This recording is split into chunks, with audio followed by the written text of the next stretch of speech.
Hi guys, welcome back to the Turf Shack. Welcome to the janky background. But I wanted to go ahead and record this while I was thinking about it, and because I feel like if I get it out of my mind and off of my chest, then I'll be able to focus better at work today when I go back after my lunch break. And because I feel like the video belongs in 2024, and so I have about 6 more hours to get it done if I'm gonna do it. So I wanted to just go ahead and talk about some music that I released only on Bandcamp. Um, and then I also was going to touch on that might be the way that I operate moving forward. This is like ridiculous. Sorry. Should at least fix my bed. Anyways, so I alluded to a song that I was working with Joey Lighty on a couple months ago called Chalk. And I love what he did with it. I love all of the like instrumentation. There's a lot of like synth and stuff that I would never have been able to do by myself. However, I did not love my vocal performance, and it was a remote collaboration, and I can link down the video below where I talked about it and gave like little tips and tricks if you're interested in remote collaborating. And it was a great experience overall, but I wasn't in love with my vocal performance. Excuse me, yikes. By the time that it was all said and done. But, so anyway, I didn't want to upload it to Spotify because I'm tired of like uploading stuff where I'm like, not 100% stoked on it. You know what I mean? Like this past year I uploaded a lot of stuff because I needed to just do the thing, and I was pleased with myself for breaking out of perfectionism enough to do that. And I don't feel like it's trash, like it's not terrible, and the songs are good. That's the main thing to me. But anyway, I just for whatever reason didn't really want to upload it, but then I was like also kind of trying to decide like anyway, I had like other artistic decisions running in the back of my mind. But I did decide on a whim to upload it on Bandcamp about 2 weeks ago, probably. So in the process of that amount of time, I was also thinking about like moving forward, do I want to completely bypass the machine? Because even as like an indie artist, just I don't know, it's just so expensive to like put stuff on Spotify and then know that like they're just exploiting you. Like you get literally not even a whole American cent when somebody streams your song. So, and that's not the point. Like that's not what I'm in it for, but it does play into what it feels like to create and to put your stuff out there. And I appreciate like every single listener, and I appreciate being used by the Lord to bring comfort and light to people. And just, you know, if anybody ever listens to anything that I write and they like it and they enjoy it in that 4 minutes, it's like that's worth it to me.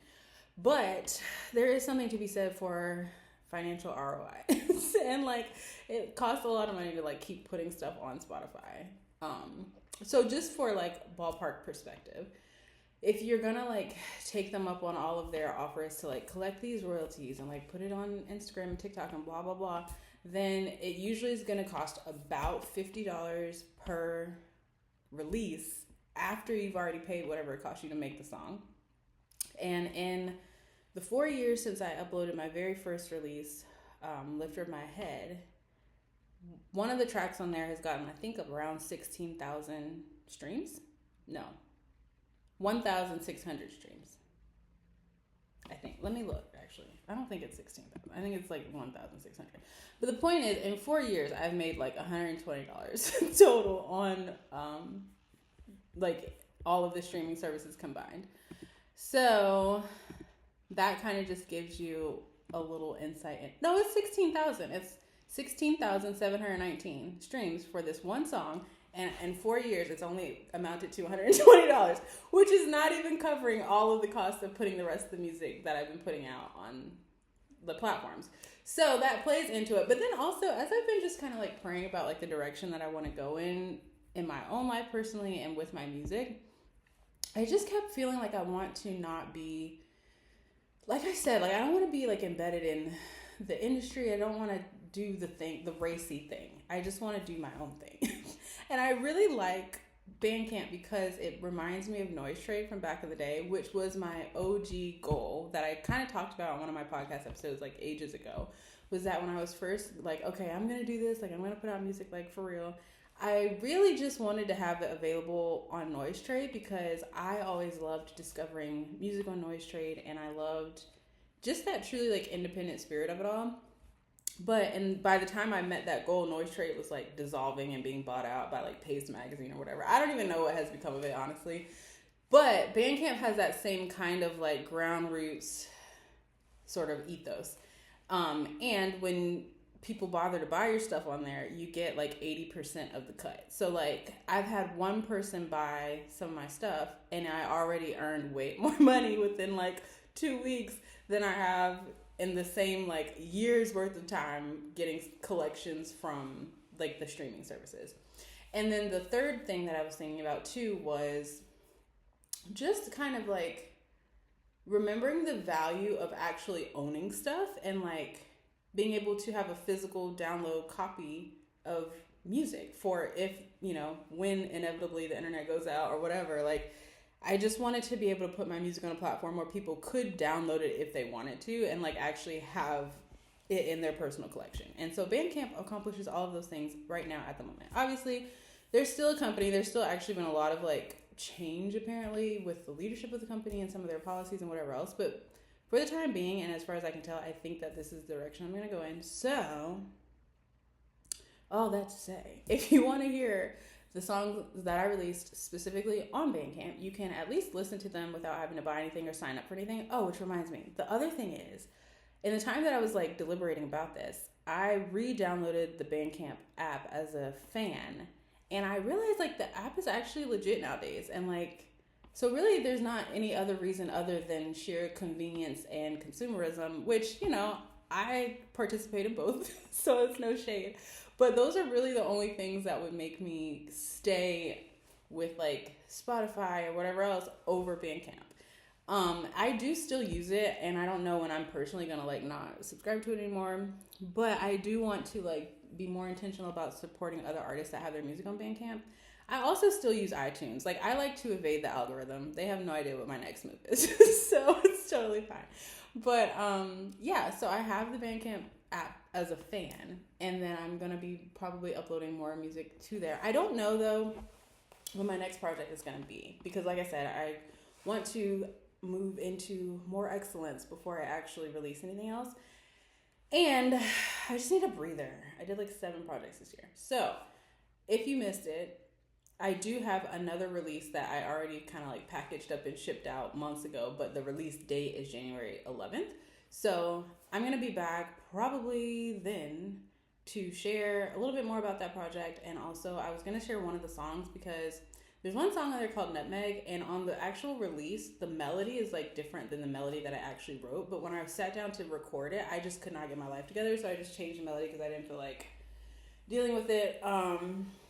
So yeah, in the 5 minutes I have left, is there anything else that I wanted to chat about? Oh, I actually did, because I wanted to talk about Chalk, the song. So Chalk is a song that I wrote a long time ago when I lived in California, and the idea behind the song was kind of inspired by this conversation I was having with this guy that I was talking to. We like met at work, and then I was like, I totally fell in love with him. And we spent a lot of time together, just in like a situationship type deal. But he was also a musician, and so we would like make music and stuff like that. Anyways, I finally was like, listen, this is not how I roll. Like, what are we doing here? And he was like, nothing. I already told you that. But then he at least bothered to like explain like where he was coming from.